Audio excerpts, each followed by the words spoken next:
Opa, e aí? Eu acho que existe algo curioso nos jogos competitivos, porque nunca tem nenhum prêmio real, nenhum benefício e nenhuma mudança concreta na nossa vida. E mesmo assim, de alguma forma, perder dói, vencer importa e subir de rank parece uma pequena vitória contra o universo. Talvez porque dentro desses jogos tudo seja claro. Existe uma hierarquia, progresso e reconhecimento. Na vida real, você pode se esforçar por anos e nunca saber se está realmente subindo de nível. Por outro lado, no jogo, você ganha mais 20 pontos e o sistema confirma que você melhorou. E isso é simples, mensurável e reconfortante. E talvez seja por isso que queremos vencer pessoas que talvez nunca vimos, que nunca veremos e que provavelmente nem lembram que jogaram com a gente. Porque por alguns minutos, alguém ali precisou admitir que você foi melhor. E isso alimenta algo muito antigo dentro de nós. Durante a maior parte da história humana, competir significava sobreviver, status significava segurança e vencer significava existir. Hoje, não precisamos lutar por comida, só que mesmo assim ainda queremos provar valor. Então surge uma evidência de que somos bons em algo. Quando jogamos jogos competitivos, principalmente Valorant,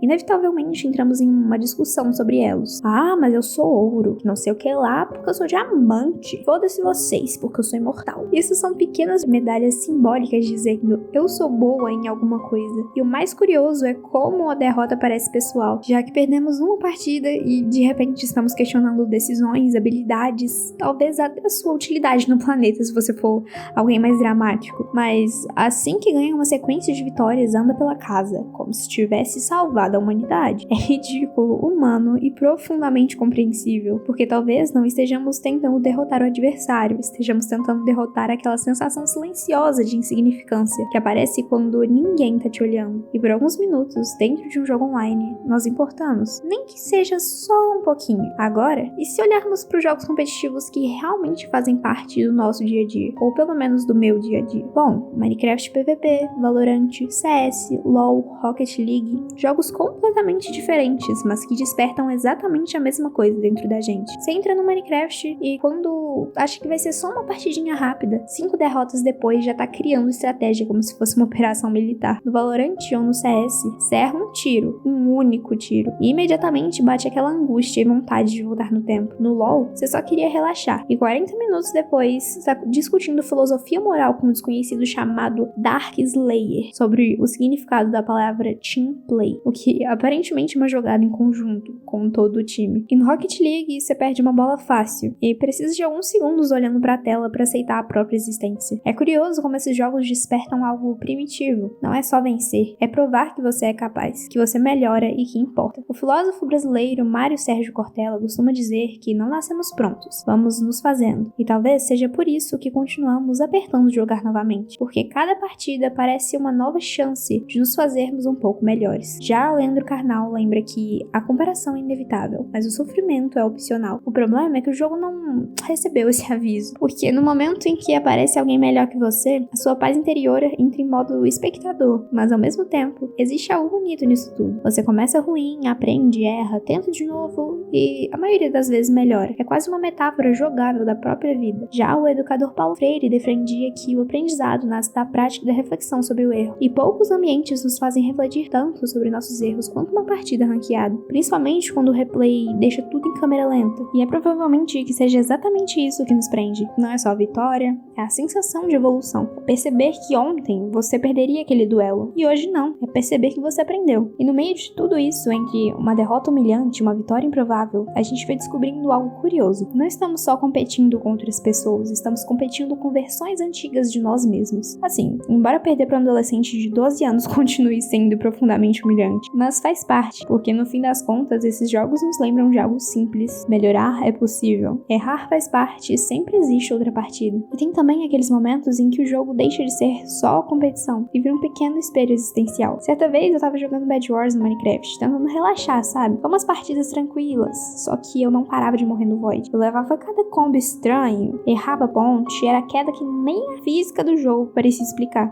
Aí chega um momento em que eu parei e pensei, será que hoje é um dia ruim pro meu talento no PVP? Será que é o meu PC implorando por uma placa de vídeo, um SSD? Ou será que sou apenas eu, em um dia normal, sendo exatamente quem eu sou no jogo que eu gosto tanto? E isso faz a gente perceber uma coisa curiosa. Às vezes a derrota vem da falta de habilidade, que infelizmente pode ser o meu caso. Às vezes vem da falta de FPS. Porque, querendo ou não, um PC melhor e um monitor mais rápido já garantem uma certa vantagem. vantagem. E é nesse momento que surge aquele gostinho leve de desigualdade, bem na tela de carregamento. Você entra numa partida com fé, já o adversário entra com 240 Hz ou mais. Mas claro, sempre existe aquela pessoa inexplicável. O indivíduo joga num PC da Xuxa, o monitor parece uma torradeira com tela, o ping oscila entre 2 continentes, e ainda assim, ele vence todo mundo. Esse merece aplausos, e talvez um café com pão de queijo, porque com certeza foi ele que me empurrou no Void. Mas brincadeiras à parte, essas pequenas injustiças, técnicas, emocionais ou simplesmente humanas revelam algo interessante. Nem toda derrota é fracasso. Às vezes é limitação, às vezes são as circunstâncias, às vezes é só um dia ruim. E isso vale fora do jogo também. Nem sempre estamos jogando em condições iguais, nem começamos no mesmo ponto ou temos os mesmos recursos. Só que mesmo assim continuamos apertando jogar novamente. Talvez porque no fundo não seja sobre vencer todas as partidas, mas sobre continuar tentando, mesmo quando a ponte quebra, o FPS cai e a gente acaba caindo junto. E é justamente nesse ponto, entre a frustração, a tentativa e a persistência, que o jogo começa a parecer muito com a vida. Existe um contraste quase absurdo e ao mesmo tempo fascinante entre o que sentimos em jogos competitivos e o que sentimos em jogos narrativos. De um lado, partidas ranqueadas, onde perder significa menos pontos, menos progresso e mais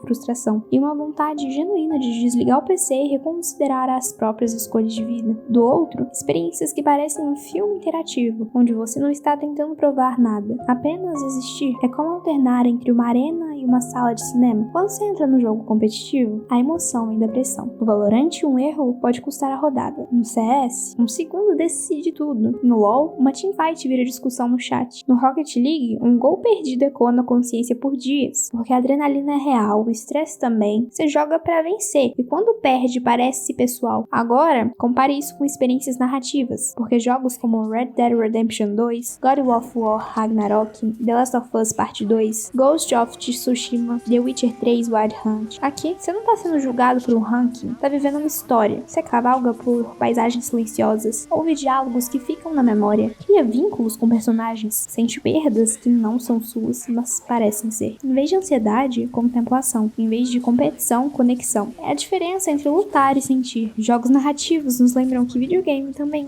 é um tipo de arte que acalma a vida. Eles nos permitem desacelerar, vivenciar histórias profundas, contemplar cenários, refletir sobre escolhas, porque o ser humano não vive só de vencer, vive também de sentir. Mas isso não significa abandonar os jogos competitivos. A competição desafia, estimula, ensina resiliência. O problema não é jogar ranqueada, é viver em estado permanente dela. Existe um equilíbrio entre jogos que aceleram o coração e jogos que acalmam a mente. Entre adrenalina e contemplação, pressão e imersão. Provar valores simplesmente existir dentro de uma história. Talvez o segredo não seja escolher um lado, mas entender o que precisa naquele dia. Porque tem dias em que queremos competir, tem dias que queremos explorar, tem aqueles dias em que queremos vencer, e tem dias em que queremos apenas cavalgar sem destino enquanto o sol se põe no horizonte digital. Curiosamente, saber a diferença entre esses dias é uma forma silenciosa de autocuidado, porque no fim das contas, alguns jogos testam sua habilidade, outros testam seu coração, e ambos têm algo a ensinar. E talvez a melhor escolha não seja alcançar o rank mais alto, mas perceber quando é hora de fechar a ranqueada, respirar fundo e viver uma boa história, mesmo que seja só por uma noite. E tudo bem se você voltar pra ranqueada 5 minutos depois, porque somos humanos. Antes de encerrar, eu acho importante deixar uma coisa clara. Isso aqui não é lição de moral, não é manual de como jogar, nem um guia espiritual gamer. É só uma associação simples, porque os jogos que a gente joga todos os dias, perdendo PVP, subindo de rank, ou chorando com uma boa narrativa, eles refletem pequenos pedaços da nossa própria vida. Nada profundo demais, nada complicado demais, só humano. Às vezes a gente perde e percebe que estava cansado. Às vezes insiste e descobre que melhora. Às vezes desiste e percebe que precisava descansar. Sem frases motivacionais, sem obrigação de tirar uma lição. A reflexão não precisa ser pesada para ser verdadeira. Ela pode ser leve, quase acidental. Como perceber, no meio de uma partida qualquer, que você tá aprendendo algo sobre si mesmo. Talvez seja por isso que os jogos continuam tão presentes nas nossas vidas. Eles nos desafiam, nos frustram, nos emocionam,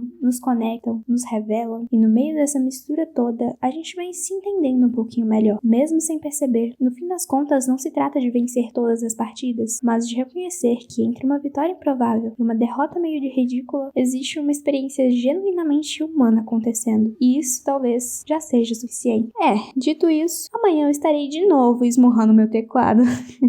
Bom, gente. gente, esse foi o vídeo. Eu espero de coração que tenham gostado do tema. De vez em quando me surgem umas ideias assim meio desorganizadas, mas eu vou aprimorando com o tempo. E essa, inclusive, foi uma delas. Então, se você gostou, eu peço por favor que deixe seu like e principalmente seu comentário sobre o tema. Eu adoro ler quando vocês adentram comigo nesse universo gamer e filosófico, que parecem, assim, coisas completamente distintas, mas que por olhos criativos se complementam. Foi isso, falou, fui, até a próxima!